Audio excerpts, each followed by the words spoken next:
Hello, Wondering Watchers. This is a review and flip through of the official tarot deck for the show Supernatural.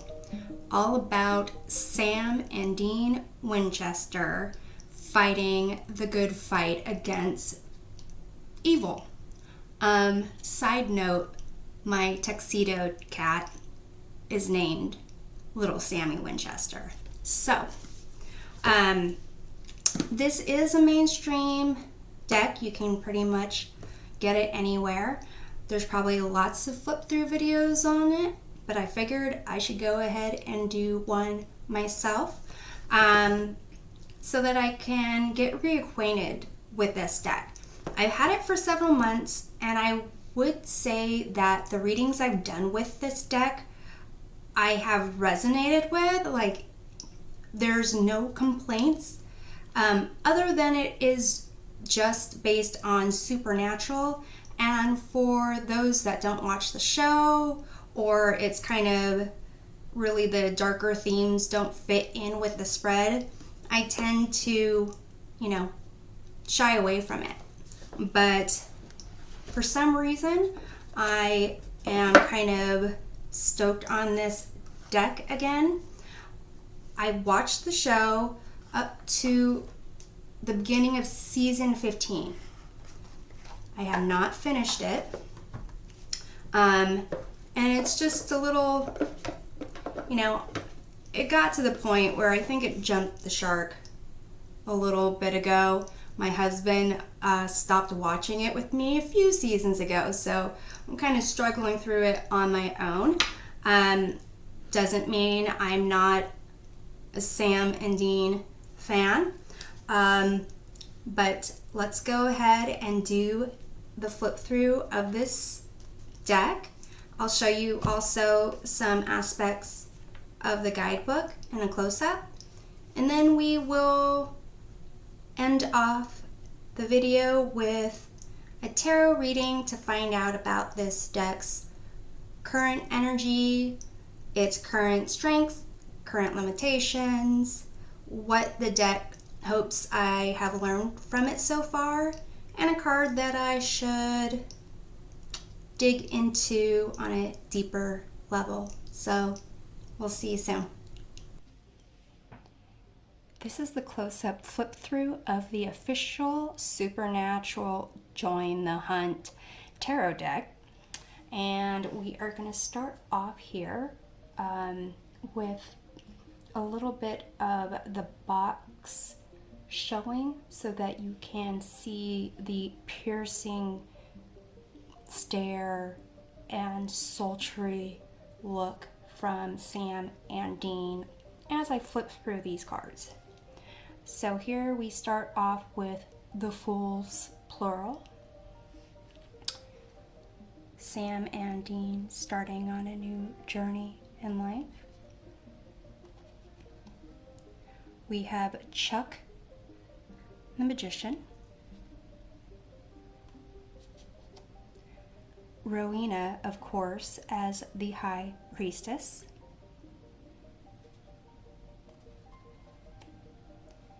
The Empress, Mary Winchester.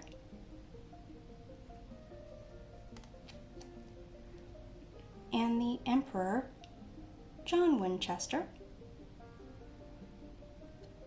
The parents of Sam and Dean, that's unclear.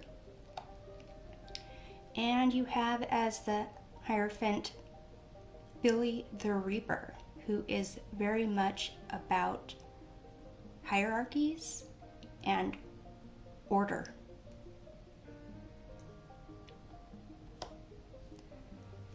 So the Lover's card here, Sam and Jessica before she was killed.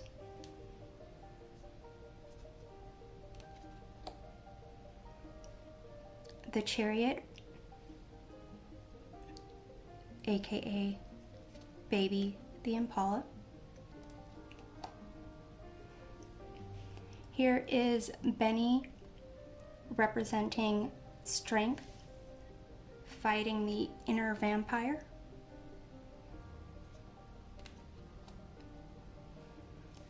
Bobby Singer, the wise man with lots of life experience for Sam and Dean to learn as the Hermit. And you have this lucky or unlucky rabbit's foot, the Wheel of Fortune.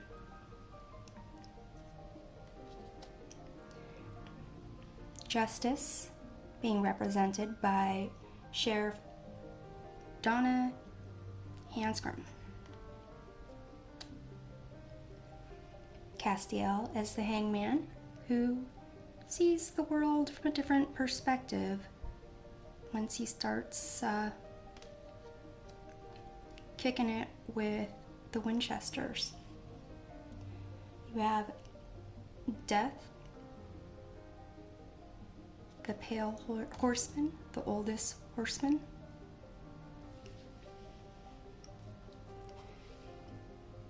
You have Jody Mills here as Temperance.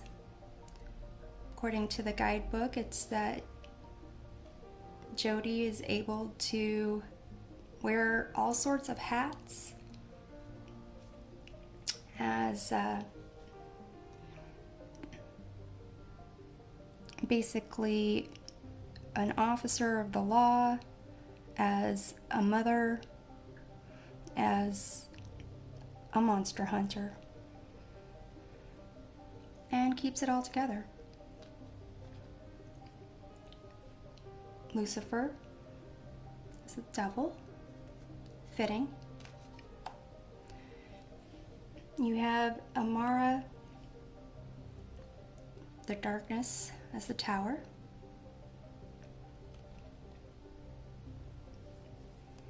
Jack, providing some type of hope, the Star.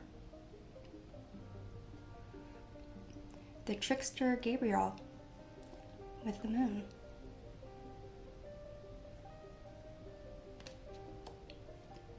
Charlie, bubbly Charlie with the Sun. And there we have half-brother Adam with Archangel Michael, using him as a vessel. It's a Judgment card.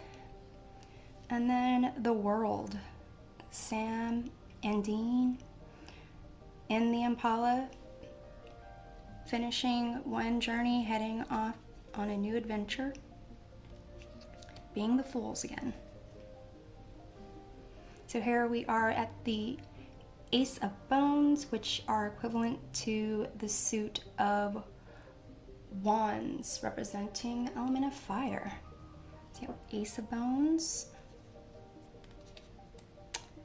Two of Bones.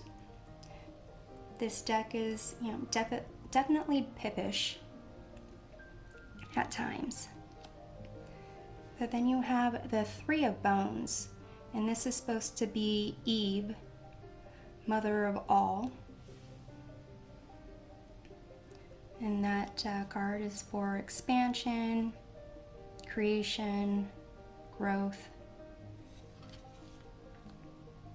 And then we're back to the Four of Bones as, just a pip card. Five of Bones, Zachariah, showing, conflict.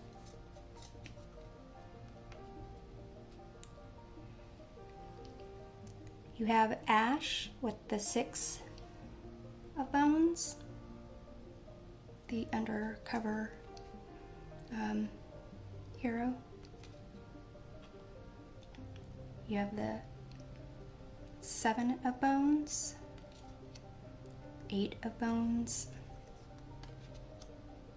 and then you have Raphael here, the Nine of Bones, showing that if you care for something, you need to defend what's yours. And Castiel here in the Ten of Bones, and contemplating. Maybe he took on a little bit more that he could handle. And then you have here Claire Novak as the Page of Bones. It's slightly confusing because Claire has this like sword, but this is supposed to be kind of similar to the Page of Wands, little firecracker, rule breaker as well. And then you have Knight of Bones, Eileen Leahy.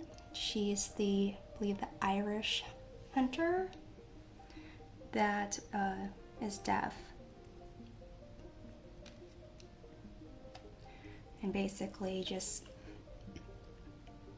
pursues the drive and passion to do what's right. So the Queen of Bones in the guidebook, I didn't see a particular character name associated with the Queen of Bones.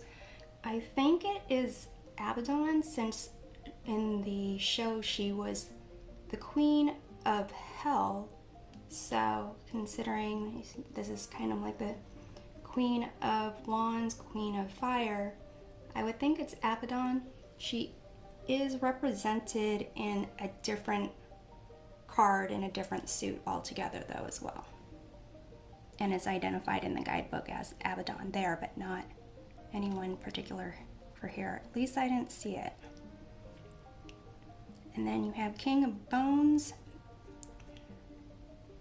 Metatron. Okay, and here we are at the Ace of Pentagrams, representing Pentacles, the element of earth. You have the Two of Pentagrams, Grandpa Henry Winchester. It's supposed to be kind of balancing the responsibility of, doing what is right for the world versus right for family. Three of Pentacles, another pit card. And then you have the Four of Pentacles, Bella Talbot. Five of Pentacles. And these shiny Six of Pentacles. Perhaps they're shiny because they represent balance and harmony, as opposed to the Five of Pentacles, that's kind of chaos. Arthur Ketch, all about the long game. And then this is Joe Ravel, the Eight of Pentacles, kind of reminding you to follow your passion when it comes to deciding on a career, regardless of what anyone else says. Following in her father's footsteps as a hunter and mourning her mother, Ellen. You have the Nine of Pentagrams, and for the 10 of Pentagrams you have Lisa and her son Ben, that for a short time provided Dean a happy home that he couldn't really have because he had to continue saving the world and hunt monsters and demons and angels and everything under the sun. Here you have the Page of Pentagrams, Ed and Harry, the Ghost Facers. I love these guys.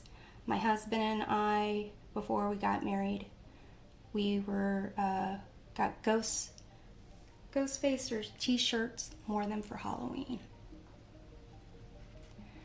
And then we have the yellow-eyed demon here for the Knight of Pentagrams. And then you have the Queen of Pentagrams, Nael, who came to Earth to be a faith healer. Then the King of Pentagrams, Crowley. Now we are into the blades, which represent swords and the element of air. So the Ace of Blades in the guidebook talks about the first blade that was used by Cain to commit humanity's first murder. So it talks about Ace of Blades, the power that it holds. And you have Two of Blades. Three of Blades is Madison, who was bit by a vampire and ultimately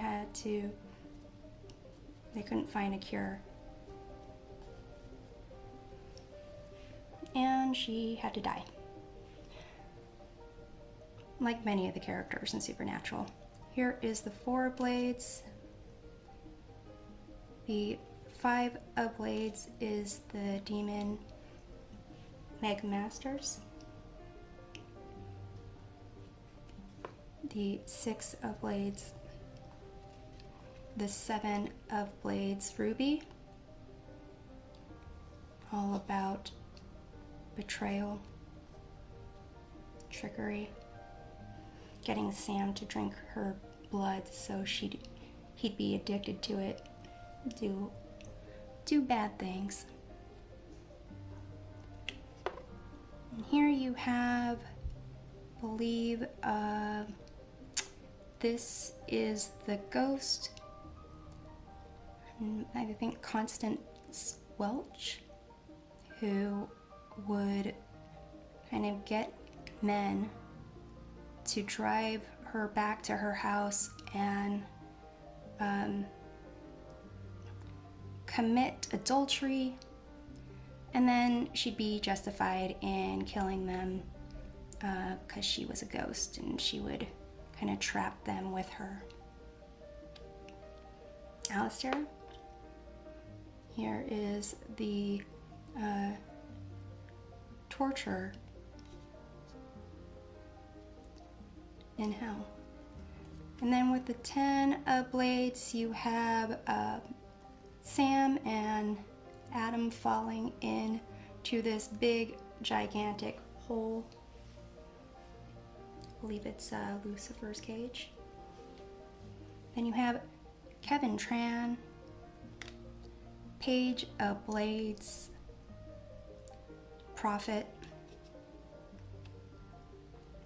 And here is the Knight of Blades. This is Abaddon.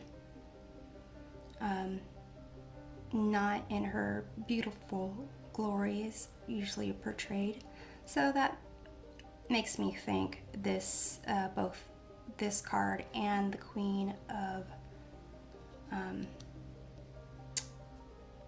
Bones in this deck is Abaddon.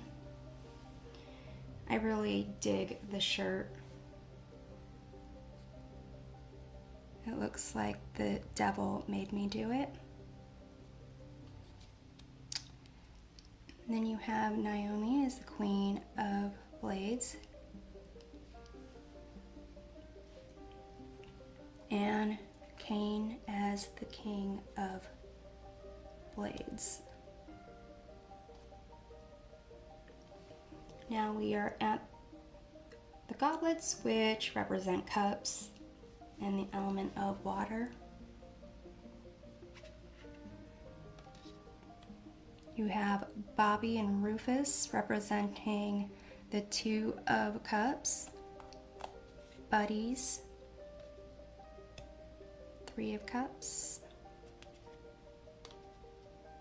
You could think that with Three of Cups, they'd find some way to show maybe, you know, characters from the show, like maybe even Sam, Dean, and Castiel kicking it in the Impala or something. Here's Donatello eating some chicken, and it's supposed to kind of indicate after he loses his soul, really just not satisfied, doesn't have a moral compass. Five of Cups, Gadriel, who apparently sad and disappointed for not properly protecting, I believe it was the Garden of Eden. Six of Cups, Seven of Cups.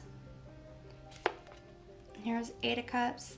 This is Anna Milton, the angel that was kind of sick of fighting and just wanted to be human again. Nine of Cups, more pips. 10 of Cups. And Becky with the Page of Goblets, just, you know, fangirl to the end. Super in love with Sam. Gets him to, I believe, take a potion of some sort so that he falls in love with her. And then you have Garth as the Knight of Goblets. Possibly before he was turned into a werewolf. And then you have Ellen, Joe's mom, who runs a bar. It's kind of like the mama of the hunters. And then you have the alpha vampire as the king of goblets, the father of the vampire children. So let's take a look at the back of the cards here.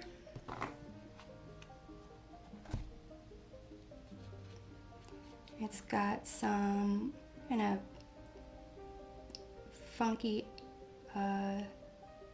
sigils, a pentagram, some type of language or code or something. And then you can see here with it's got like, you know, like almost like a rose petal finish, but it's glossy and smooth. It's not sticky. Here you can see the card stock. It's flexible but stiff. I do like the way that these cards shuffle.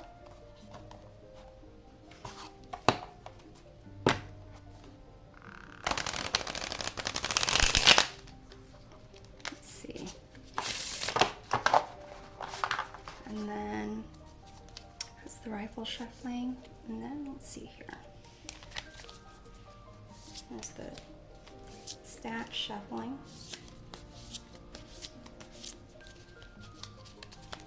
And the fold in, the side fold, don't really tend to do that with this deck, though you can do it.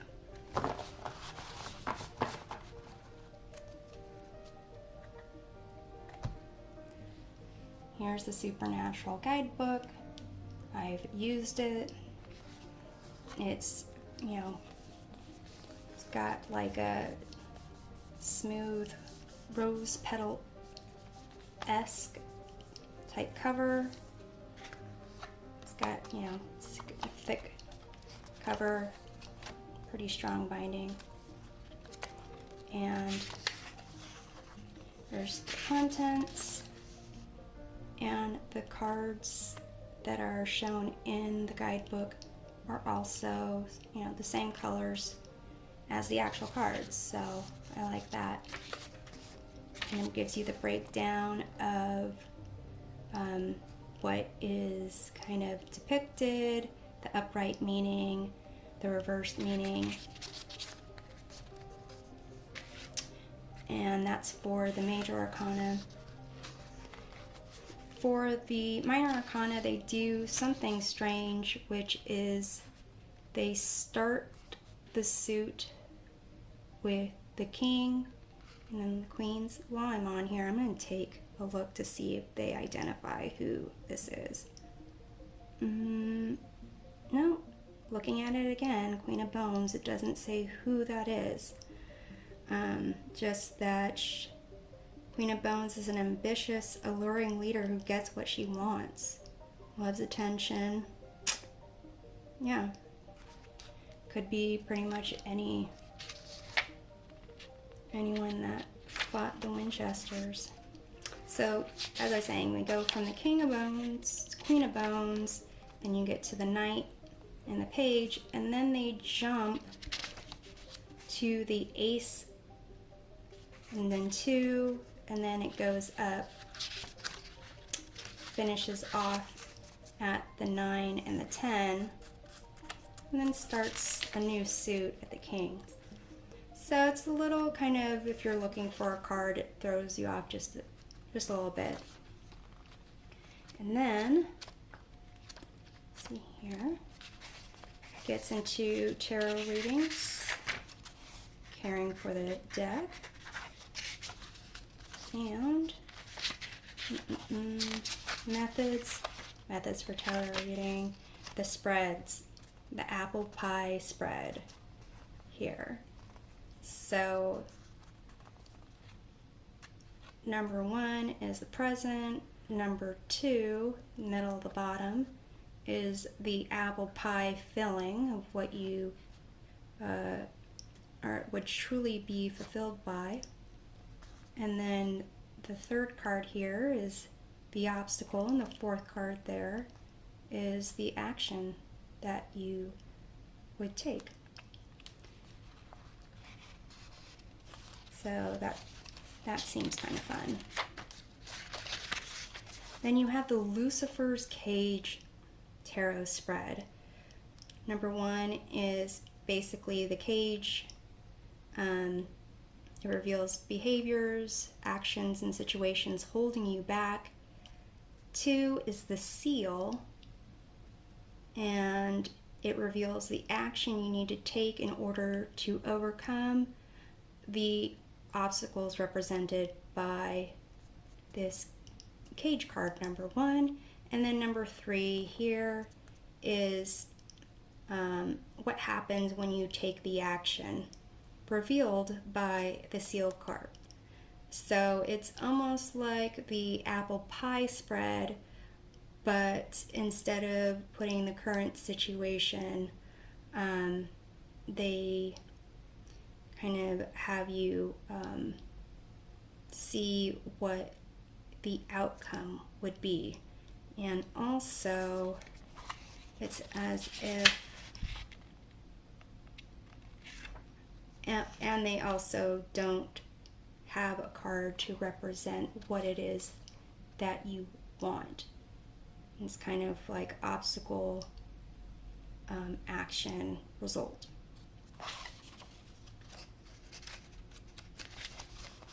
And then you have the Team Free Will Tarot spread. Again, the numbering positions are unique. Number 1 is in the upper left, number 2 is in the upper right, and those respectively show option A and option B. And then,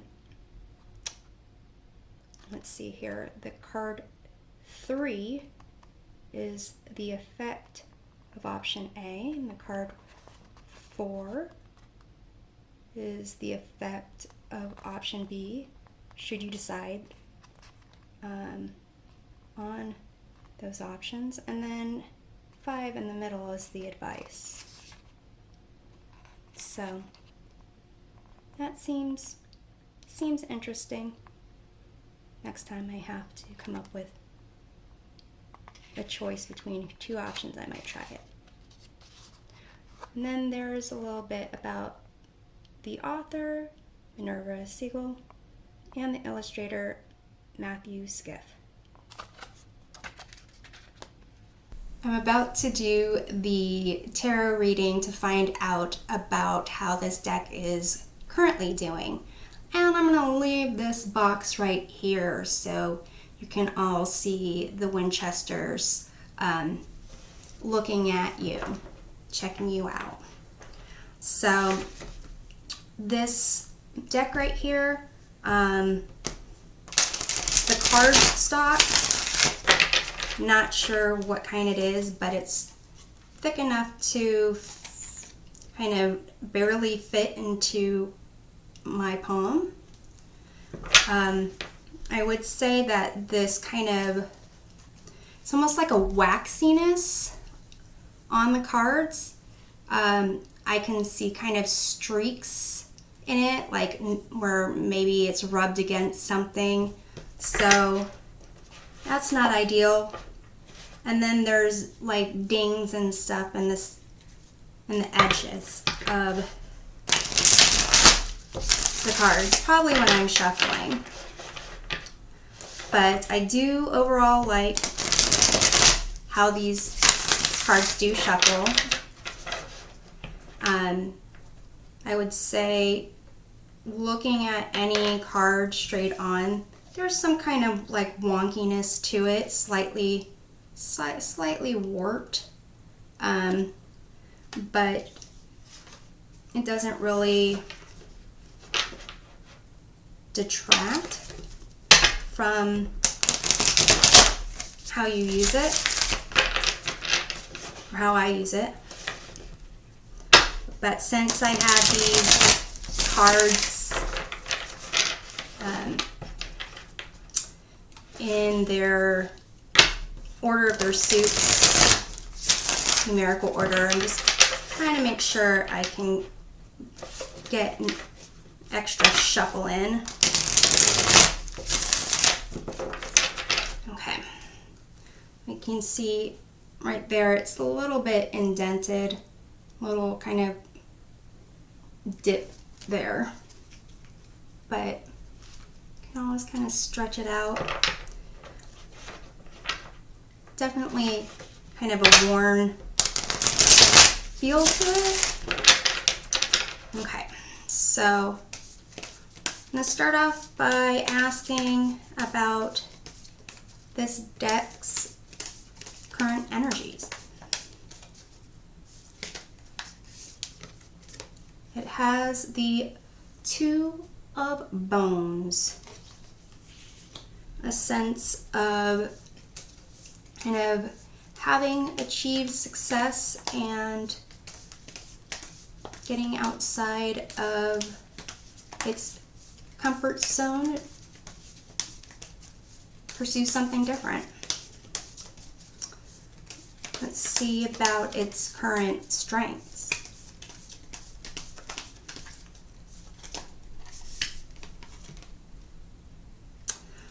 Justice. You have the Sheriff Donna Hascom here, and its strength, I would say, is just balance, wanting to do the right thing, being basically, yeah, wanting to do the right thing, making sure that everything is just and in perfect order. Let's look at its current limitations.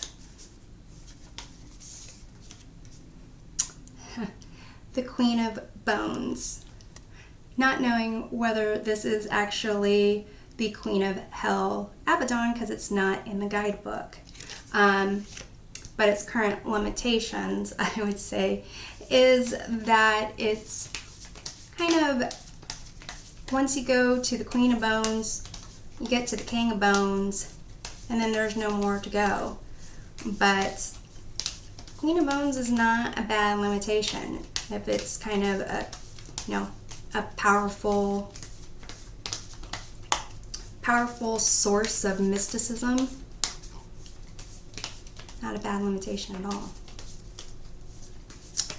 Let's take a look at what this deck hopes I've learned so far by using it.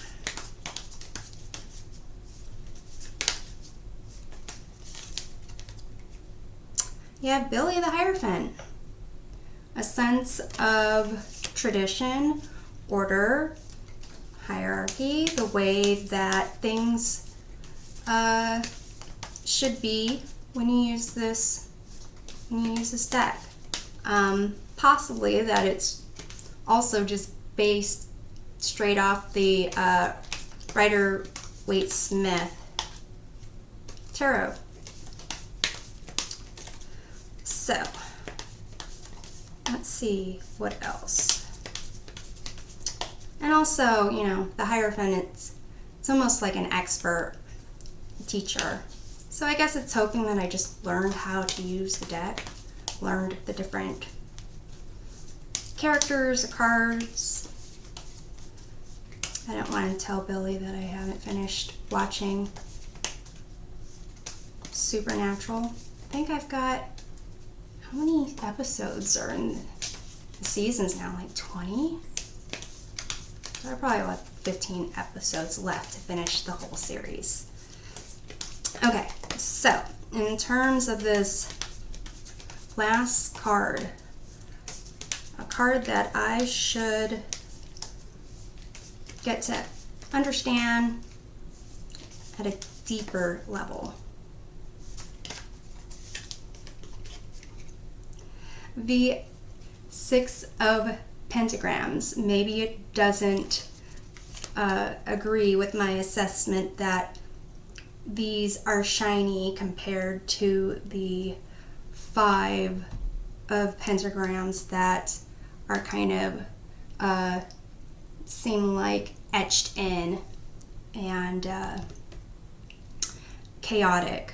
So here are the Six of Pentagrams, which I kind of think it's about balance, harmony, when you are in a place of abundance, being able to be charitable, and when you are in need, to feel confident to ask for help. There's nothing wrong with asking for help and having reciprocity, give and take amongst your community. So this is what I have for you in terms of this Supernatural official tarot deck by Minerva Siegel and art by Matthew Skiff. And if you have this deck or want to know more about this deck, I'd love to hear from you. But if there's a special meaning behind the Six of Pentagrams that you think I should know, either associated with this deck or not, let me know as well. We'll see you next time.